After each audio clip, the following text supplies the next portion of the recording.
Why would you spend 40 hours a week trying to sell books and make $200 when you could use that book to get a new client and make 5,000 or 10,000 or more? The money's not in the book sales, it's in having the book sell you. Some experts chase attention, but the smart ones build authority.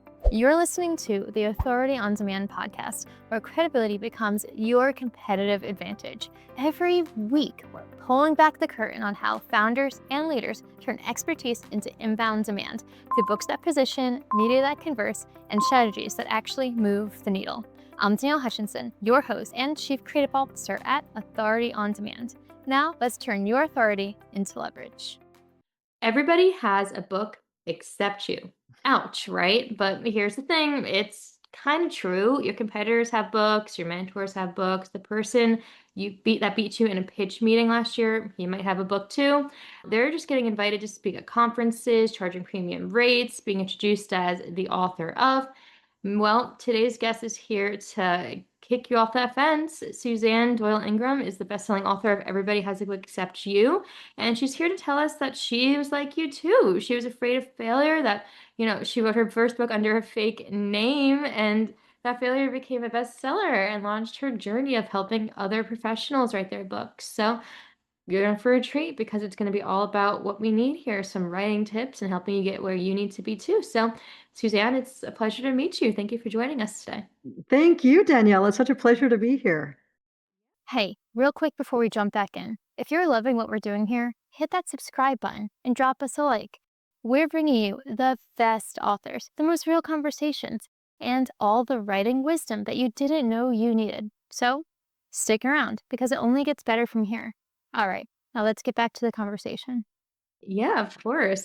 Anybody who's here for the authors and here to help us get our feet off the ground or off that fence, whatever it might be, that metaphor we choose, it's important. So, let's talk about you for a second. Let's go back to that moment in 2008, and your marketing agency was tanking, the economy was crashing, and then you decide, I'm gonna write my book, but I'm not gonna put my name on it. Like, what was that decision Exactly. like? Well, I think a lot of listeners can probably relate. I was really afraid and I felt like it was going to fail. And I just wanted to test the waters. So I thought I'll just write this book under a fake name and just put it out there. And then if it fails, nobody needs to know that it's me because I was literally so afraid to say I wrote a book. So, but the thing is, because I already owned a marketing agency before that, when I did put it out there, it did really well. But I learned a lot from that process. I learned so much from that process because I even made like a fake email, like a Gmail address to go with that Oh book boy. and put that on KDP, but then that was a disaster because then you don't really check that other inbox for notifications from KDP. So I always recommend people just use their regular email address with KDP, which is Kindle Direct Publishing. Most of your authors probably know that. Of But course. yeah, so that started it. And then I sort of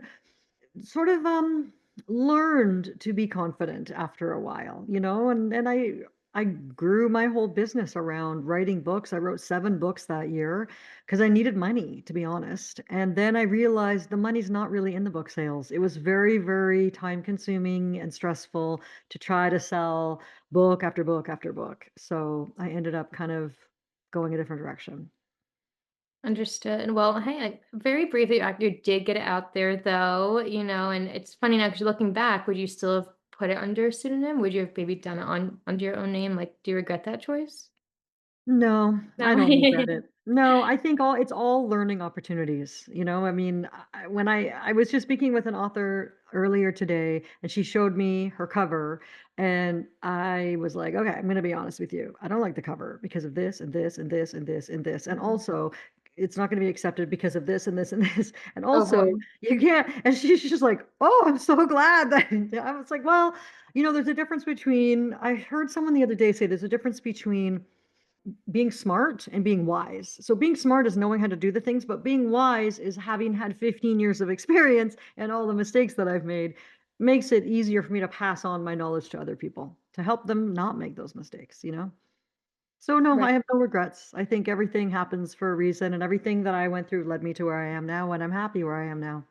Everything does happen for a reason. You're right. It's a learning curve and it helps you have that credibility to help others later on. Like, I've done this, I've seen that it works, I've seen other people go through the same thing too. So there you Yeah, go. exactly. Yeah. So let's chat briefly about Everybody Has a Book Except for You, your book, the Mhm. one that everybody can also pick up and read for themselves. Mhm. Um, did you follow the same expert author program that you currently teach, or did you go through a different process for your own writing? You know what?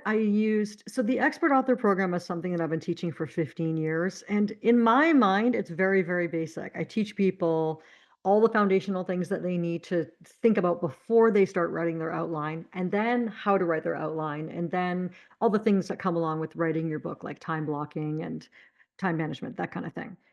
So the reason I wrote Everybody Has a Book Except You, which I think is such a cheeky title, every time I say it, I kind of am a bit embarrassed, but it's Yeah, it because does. It's a powerful call out. Yeah. yeah, yeah. My clients are all business people. So I help people write nonfiction books. And I say to them, most of your competitors have books, and it is the one thing that helps you stand out. Because when people think about someone who's written a book, they think, wow, they're hardworking, they're disciplined, they're smart, they're like amazing. They think of you as a rock star, and I mean, for you and me and other people who have written books, we're like, it's not that big of a deal, but it kind of is a big deal. So I wanted the catchy title because I thought it would really narrow the audience, right? If it's somebody who's never thought about writing a book, they're like, oh, that's not for me, right? But if there's somebody who's been thinking for years, oh, I really want to write a book, and then they see this title, Everybody Has a Book Except You, it's like a gut punch, They're like, oh, she's talking to me. So I just thought it would be a great title for a book. So yeah, it basically is, in a nutshell, like how to write your nonfiction book in a way that will attract clients. So I don't like my clients' books to be super salesy, but I want them to kind of solve a problem and show the reader, like, if you were to work with me, this is what we would do.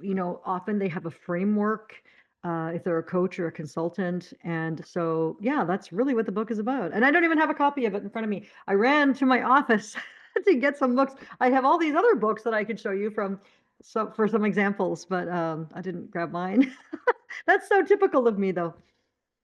Right, exactly. Well, I love that, and it's a great way to show like what you've done versus what you might like recommend somebody else to too. In my opinion, at Mhm. least.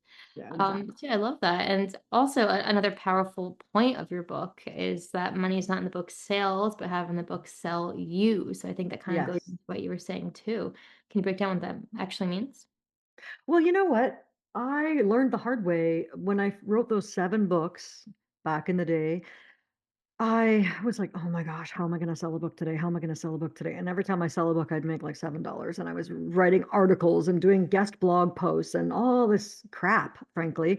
And then what happened was a nonprofit organization came to me and said, "Hey, you wrote a book about women entrepreneurs, and we have some funding to hire a consultant to work with some women-owned businesses." And anyway, they hired me for a 5-month contract, and then I got 2 other contracts that year. And my accountant, at the end of the year, she said, "Do you know you made more money from these 3 contracts than all book sales combined?" That's when I went, "Oh, wow." And I actually really loved the coaching and consulting that I was doing. I was really making a difference in people's lives. Okay, the money's not in the book sales, it's in the money having the book sell you.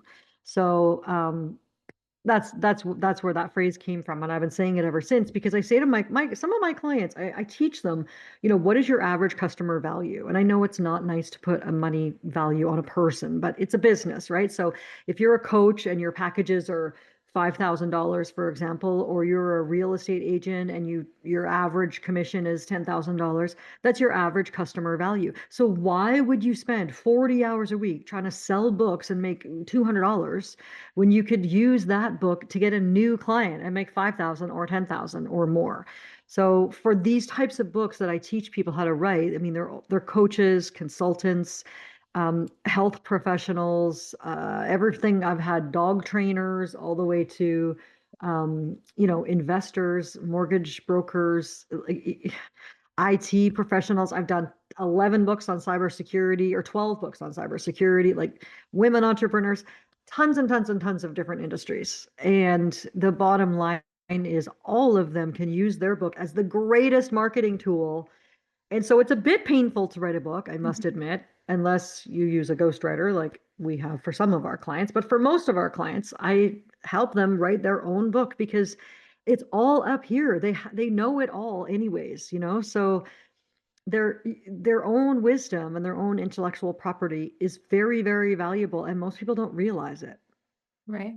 Yeah, and you don't. You undervalue yourself sometimes, and I also think a lot of people think writing a book is about like just getting an idea out there, talking about whatever I might be inspired by. But yeah, at the end of the day, it's that purpose is to drive people to you and your services. So I love Yes, that but the book can't be about you. I mean, you've really got to keep the reader in mind the whole time because people don't have a lot of time nowadays. And it's Mhm. funny to me how authors sometimes don't think about it this way, but when someone like people give me their books all the time. I mean, I read about 150 books a year, and I don't really get to read for pleasure much anymore. But when people give me their book, I see it as a task.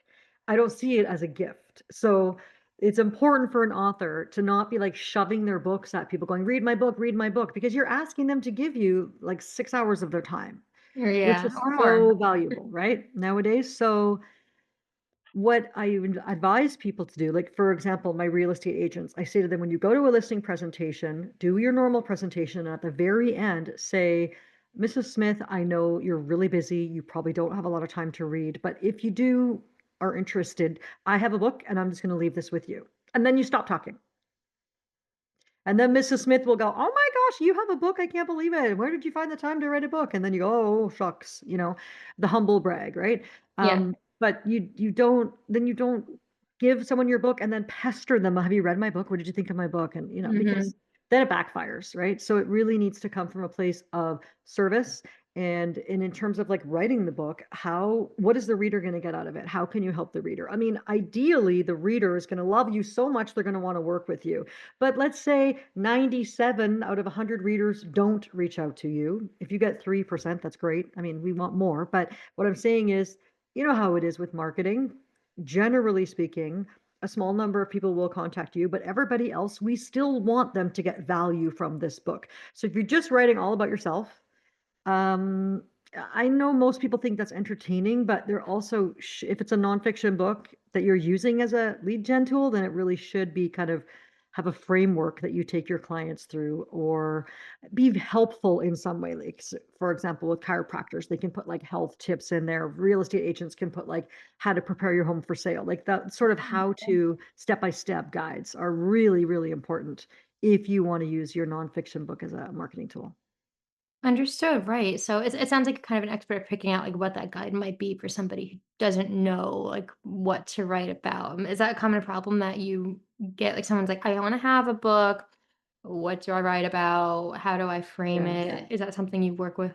Yeah, yeah, Mhm. that's funny that you said that because usually when I'm meeting someone on a strategy call, like as soon as I ask them about their business, my mind already builds a whole thing around it. Like, this is your book, this is your outline, here's the online course that goes with it, here's your workshop. It's so funny. So yeah, I do. That's my gift. I'm not good at very many things, but that's one thing I am very, very good at. So that's what I like to help people with is just to see the big vision because once you have a book, then there's so much you can do with that book. I mean, not just the book, but even like pieces of the book. Like imagine if you went through your book and you came up with 12 different topics for LinkedIn articles. That's one article a month on LinkedIn, positioning you as a thought leader, right? So it's not just buy my book, buy my book, buy my book. It's way more than that. There's so much you can do with it. Like I Right. said, online course, workshop, so many things. Yeah, I get that. I love that. It's good to know that people can come to you with like many different types of topics and things they might need. Yeah. What about someone who's stuck, like they're paralyzed with perfectionism or imposter Mhm. syndrome? Yeah. What's your go-to strategy to get them unstuck? Yeah. Very, very many, many, many people are stuck. Uh, yeah, and you know what? People might not wanna hear this, but it's because they're afraid, and it's okay to be afraid. And it shows up in different ways. So they don't know they're afraid, but they're sabotaging themselves, and then they stub their toe and they can't write that day, and then they get a runny nose and they can't write that day, and they keep putting it off and putting it off and putting it off.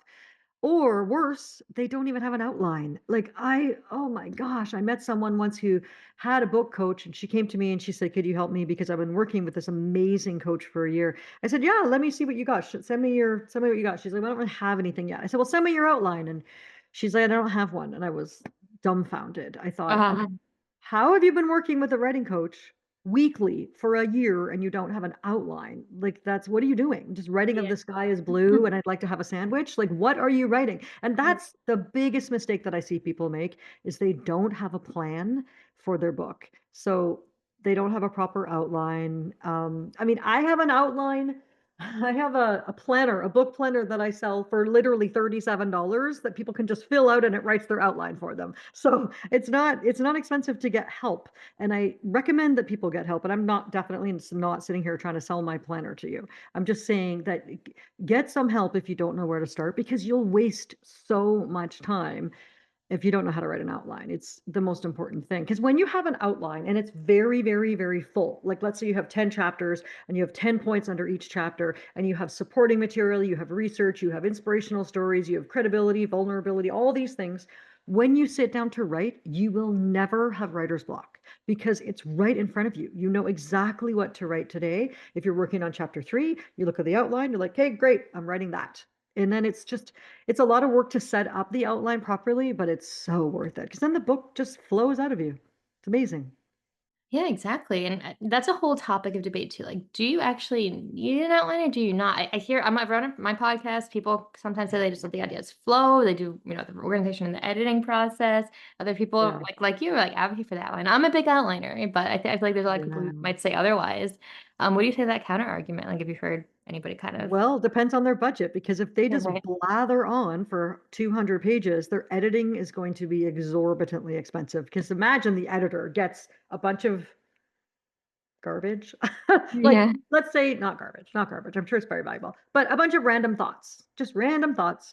I, okay, I'm going to tell you something about that. But I was going to say first, let me finish my point that it's going to be very expensive. But I want you to imagine if there's anybody listening who's like, "I don't believe in outlines."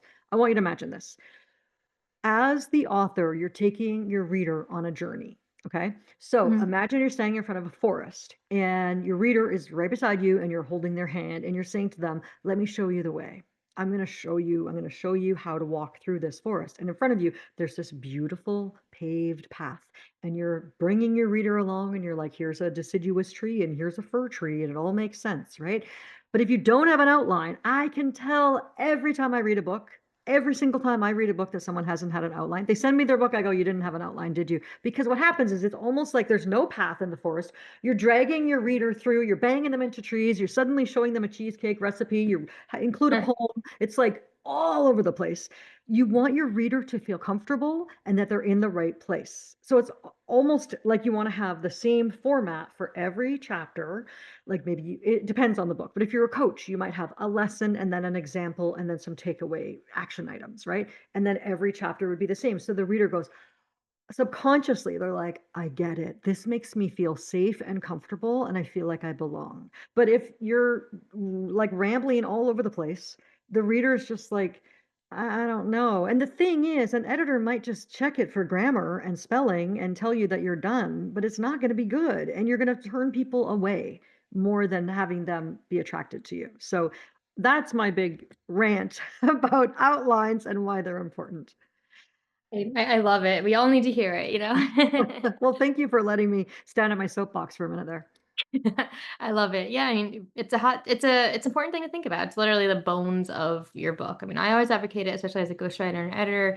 For Mhm. myself, you need to have that structure, otherwise you're just gonna be working on the project forever. And like you Yes, mentioned, cost too, that's the editing is yes. Has huge. that happened to you before where you get someone's manuscript and you know they haven't had an outline? It must take you months and months and months to edit it. Yeah, absolutely. And I mean, there's one positive to it. Someone's having a stream of consciousness, what they're passionate about. Like, it makes the writing process fun and it allows Yeah, them to true. keep on with it rather than giving up the project. But yeah, Yes, then we're sitting here, like, you and I at our computers reading over the book and saying, okay, well, you already mentioned this, you already yes, said that, this doesn't yes. make sense. Yeah, This you're is contradicting yourself relevant. here. Yeah.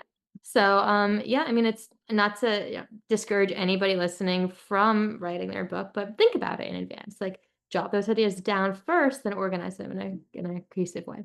So I love Yeah, and also one other thing I wanna say about that is when they do what you just suggested to jot all their ideas down, as you're writing, you might have other ideas, okay? I call it the divine download, you can call it whatever you want, but yeah. when you get another idea, you have to receive the idea and then ask yourself, "This is a great idea. Is this for this book or is this for something else?" So you have to have another little notebook to Yeah. capture your other ideas.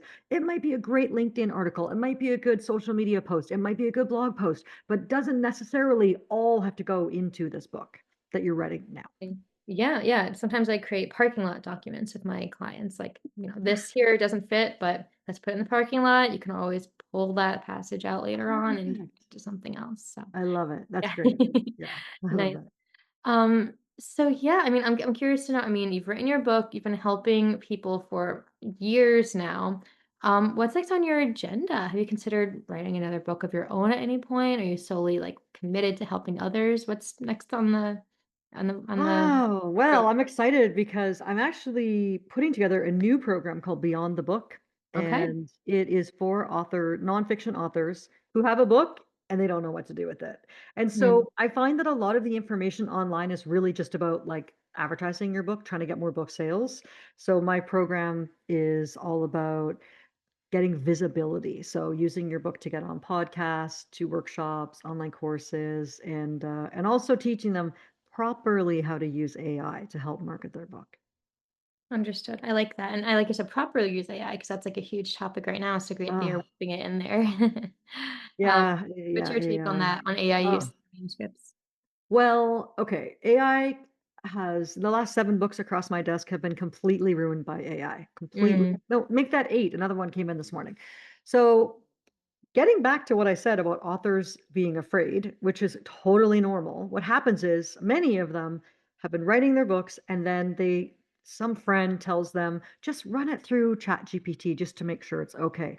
And ChatGPT ruins the book. First of all, way too of many M dashes, and I can't course. stand the Yeah. way it goes. The surprise, he walked in and saw an elephant or whatever. Like those little tiny sentences. And then one of them, I said to her, all of your sentences in the entire book are like 4 to 6 words long. I feel like I'm being punched in the face over it's exhausting to read. It's like boom, boom, boom, boom. I mean, you've got to have some rhythm, some long sentences, some short sentences. Anyways, so AI is ruining books for sure.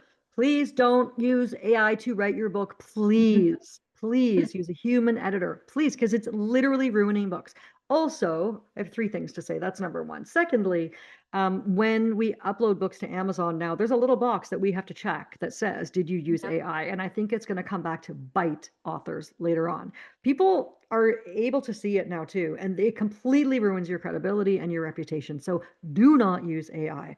However, you can use AI after your book is finished. It can really help you with narrowing down, like, this is my target market. Here is my book. What kind of things do you think make them worry, so let's mhm, say for example it's a book about let's just say LinkedIn, and it's written for business professionals, and so they mhm. might be thinking, oh, I don't really know how to use social media, and ChatGPT can help you with ideas like that so that you can write a LinkedIn article or any other social media or a blog post for your own website. You write it, but you get AI to help you with the ideas and to really understand your target market. But you have to train it properly. You have to tell it who you are, what kind of work you do, who you work with, who your ideal client is, and that sort of thing. But it can really help you I mean, you're going to need a media kit. You're going to need questions. Like, for example, you can train it to ask to you, if you were a podcast host of a business podcast, what kind of questions would you want to ask me? And then it can help you prepare for podcast interview. Yeah. There's a lot of things that you can do with AI that do not include like writing for you. So it is a very valuable tool. I really like it actually, but only if it's done right. Exactly. Yeah, I love that. And that's a good takeaway too. I mean, find a way to make it useful to you. And clearly your book's going to touch upon that, how to use that as a tool. So Yeah. that's awesome. And when can people be on the lookout for that? Is it? Yeah.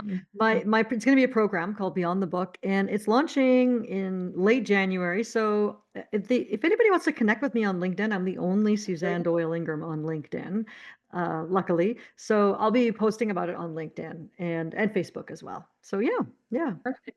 Well, we'll put the links in the description box of this podcast. People can click on those and get connected, and also to your book as well. So, Thanks, yeah, if you're Danielle. interested in furthering your writing knowledge with Suzanne, that's all you have to do. Just scroll over to that little description box as you're listening today. Thank So, you. yeah, as we begin to wrap up, any last words of wisdom for the audience?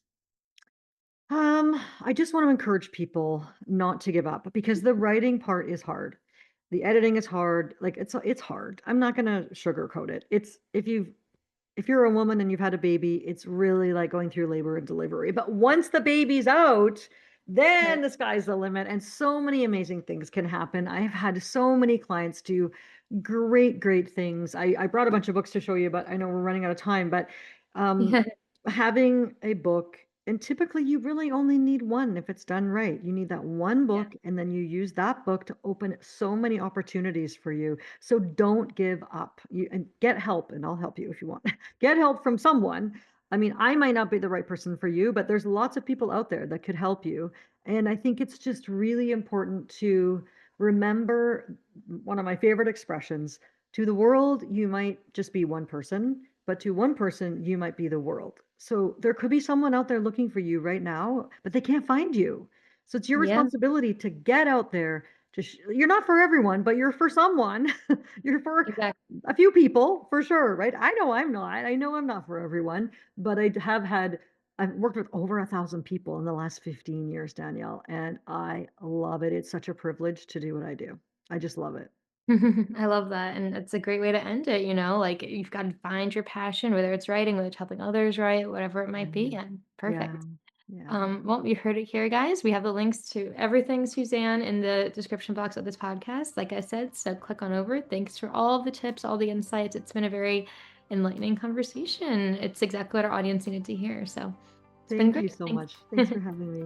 Of course, and to the audience today, until next time, keep building your authority one page at a time. This is the Authors on Mission podcast. That's a wrap on another episode of the Authority on Demand podcast. If today's conversation sparked something in you, don't keep it to yourself.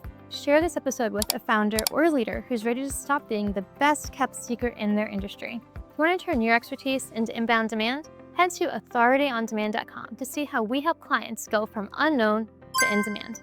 I'm Danielle Hutchinson, and I'll catch you on the next one. Now, go build some authority.